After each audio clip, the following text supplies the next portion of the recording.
សុបស្វាគមន៍មកកាន់វីដេអូរ៉ាហ្គេមីងថ្ងៃហ្នឹងគឺខ្ញុំអត់មានអីប្លែកតិចទេគឺមកនិយាយអំពី skin ដែលមុនទួនបានចេញ server ចំនួន4ចេញមកអញ្ចឹងណាចេញរូបភាពទម្លាក់រូបភាពមកអញ្ចឹងណាហើយ skin ទាំង4ហ្នឹងគឺសមនឹង skin អីខ្លះចង់ដឹងវីដេអូនេះទៅជាយ៉ាងណាតោះទៅមើលវីដេអូខ្ញុំទាំងអស់គ្នាហើយមុនចូលទៅដល់វីដេអូជួយចុច subscribe ឲ្យខ្ញុំម្នាក់មួយផងបាទនេះគឺជា server skin ទី1 server skin ទី1បែបបិសាច់អញ្ចឹងណាបងប្អូនមើលទៅមើល effect skill ទៅបើខ្ញុំគិតប្រហែលជា skin legend អីចឹងណាព្រោះឲ្យមុនទូនបានទៅតម្លាក់រូបភាពមកទេអត់បានឃើញ effect skill អីទេអញ្ចឹង skin មួយហ្នឹងគឺខ្ញុំនឹកឃើញទៅដល់ skin របស់ Franco ហើយនឹង skin របស់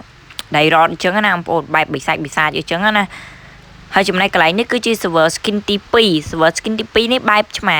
បងប្អូនអាចមើល effect skill ឲ្យមើលរូបភាពបានហើយបែបកញ្ជ្រងអញ្ចឹងណាមុនទូនបានត្រឹមតែទម្លាក់រូបភាពមកទេគឺអត់ឃើញ effect skill ទេចង់យកអត់ដឹងថាវាគឺជាមិនដែរតែបើខ្ញុំគិតទៅប្រហែលជា2 skin ហ្នឹងគឺជាប្រហែលជា skin glitter អញ្ចឹងណាបងប្អូនព្រោះតម្លៃ skin វាក៏លយដែរមើលទៅកញ្ជ្រងពណ៌ហ្នឹងក៏លយហើយចំណែកនេះគឺជារូប server ទី3ហើយមេឃខ្ញុំកំពុងតែភ្លៀងផងដោយសារខ្ញុំបញ្ចូលសលេងទៅរៀងនេះដែរបងប្អូនអាចស្ដាប់បានអត់អញ្ចឹងកុំប្រកាន់ខ្ញុំអីណា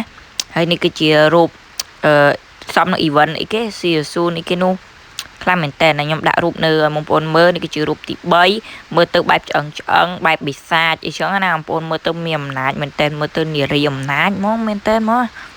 ហើយចំណែកនេះគឺជារូបទី4 server ទី4ដែលមុនទួនបានតម្លាក់មកហើយរូបទី4ហ្នឹងបើខ្ញុំខ្ញុំគិតអញនឹងជា skin event អីមួយពួកអីមើលទៅការ design របស់គេគឺលយខ្លាំងមែនតើបែបនារីទេពធីតាចោះអីចឹងណាមើលទៅកតុយមើលទៅស្លាបអីក៏ដឹងដែរហើយបើអាហ្នឹងបើតាមខ្ញុំគិតវិញណាជា skin experience បងប្អូនព្រោះអី skin experience ក៏លយដែរពី skin ហ្នឹងបងប្អូនអាមួយណាស្អាតជួយ comment នៅខាងក្រោមវីដេអូផងបាទហើយឥឡូវវីដេអូខ្ញុំបានបញ្ចប់ហើយបាទឥឡូវវីដេអូខ្ញុំបានបញ្ចប់ហើយចាំជួបខ្ញុំនៅវីដេអូក្រោយហើយវីដេអូក្រោយចាំជួបខ្ញុំបាទសូមអរគុណ